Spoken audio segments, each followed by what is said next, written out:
You have to mean that literally in her case because she is a world champion. She played every game in the 2019 World Cup, starting as a defender. She was also a champion at UCLA, a 4-year starter and the Pac 12 Defender of the Year in 2014.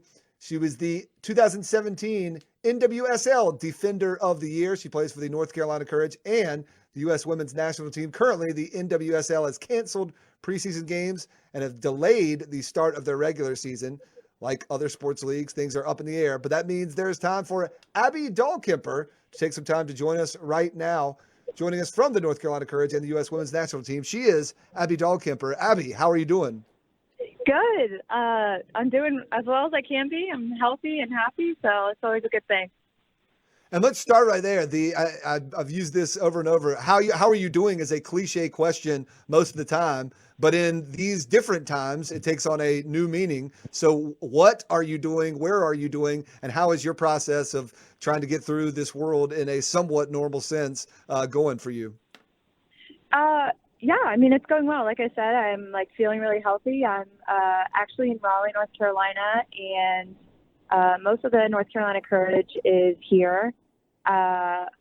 We have just programs sent to us, and we do our own thing on the field, and do body weight, whatever exercises we can do, and we Yep. make do with what we have right now. And but the most important thing is that I'm healthy, and that's what is a good thing.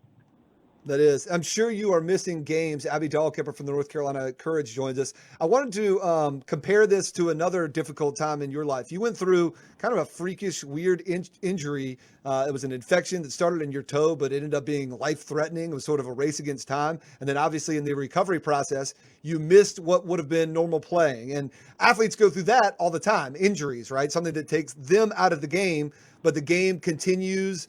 You may be going to meeting, you may be seeing your other teammates play without you or talking to them. Which is more difficult, having to sit out when sports are continuing, but you can't be a part of them because you're the one who's injured, or not having sports at all where nobody can play? You can't even get together and have a practice with your teammate. Which is the more challenging situation there? Yeah, that's a really good question. I think definitely, I mean, like you said, I had that kind of a freak accident, incident, I guess, the septic infection in my toe, and it spread. But that was in 2016, and that was definitely really hard for me to see all my good friends and teammates and everyone out there, resuming play and stuff. And I was just anxious to get back out on the field and be, as close to normal as possible and be adaptable. And that's, I think, hopefully what I did, and just try and help my team whatever way I can. Do you guys get together and talk as teammates outside of the stuff that the coaches are sending you to work out? Is there informal Zoom get ups, or have the Yeah, text threads been longer? We have a WhatsApp going on, so we definitely have, like you said, more than usual time on our hands. So we have been texting each other a lot of memes or stuff on social media and whatnot. So, but the main thing is that everyone's healthy here in North Carolina and at the club. So definitely a good thing, and it's just really important right now to maintain your health and social distancing and do your part. What does workouts or these programs you have look like by yourself? To me, it sounds kind of boring, right? Yeah. I mean, Yeah. is it boring, or I mean, is it just trying to keep your body in some sort of soccer shape more than anything, trying to improve a skill? It feels I like to Yeah. play golf. I like to play golf recreationally, but I have zero desire to go to the driving range, right? Because I need some sort of competition or Yeah. score to go towards. So what does it look like, doing these things by yourself?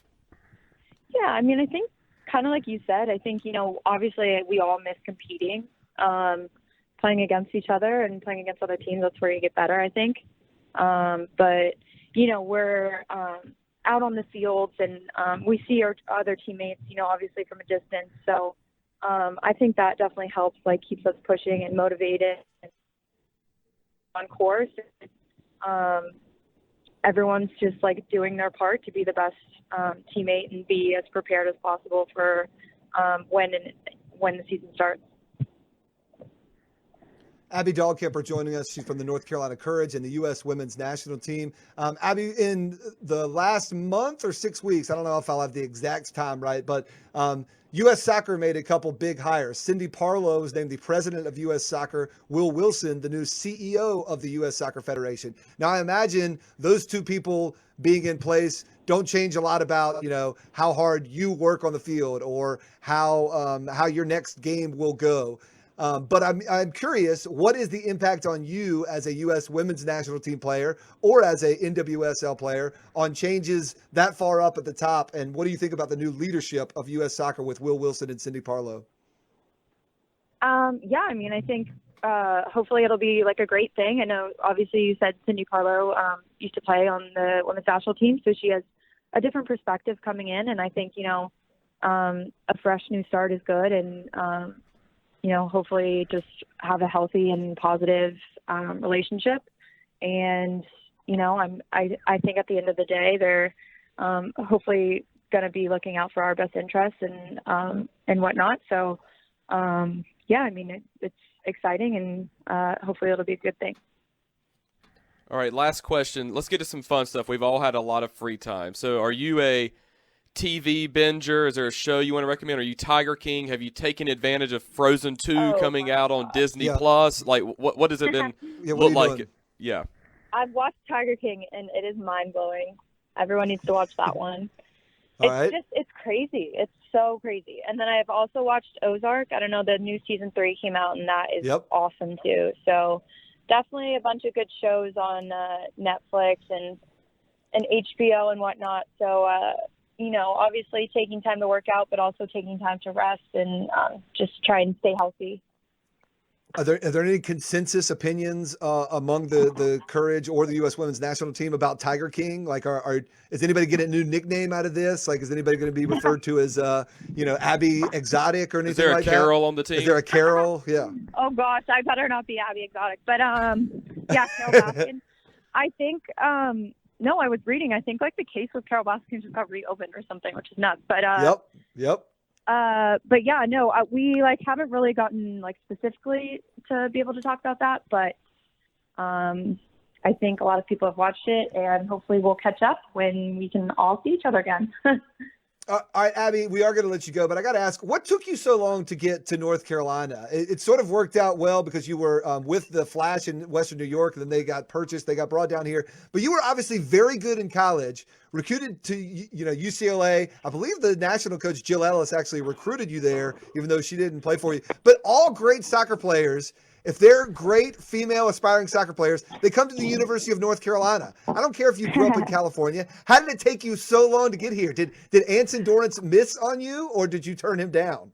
You know what? I was looking at North Carolina for a little bit, but I really, once I took my official visit at UCLA, I fell in love with the coaches, the girls, the LA, the campus and everything. So really couldn't go wrong there, and I'm really glad I decided to do that because we ended up winning the first national championship for UCLA, which is really special.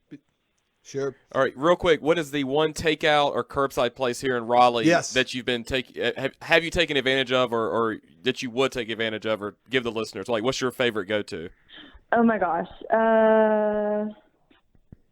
There's this place called Wasabi. It's like Thai. It has really good pad Thai, but also I'll have to admit that on my cheat day, I did order Chick-fil-A breakfast, and it was amazing. Chick-fil-A breakfast, specifically. There you go. Okay. Is that every cheat day or just one cheat day? No, just one cheat day. All right, so we'll give a shout out to Wasabi Sushi and Thai over there in Cary. I believe that's who you're talking about. So right off there off US 1. All right, Abby Dahlkemper giving us tips for takeout, telling us she will not be Abby Exotic. Maybe somebody else will get that nickname. And she obviously hoping to get back to the NWSL playing soon. We appreciate you taking the time. Stay healthy. Stay up. Keep doing those workouts. And we look forward to seeing you back when you guys are playing, whenever that may be. Thank you. Thanks for having me.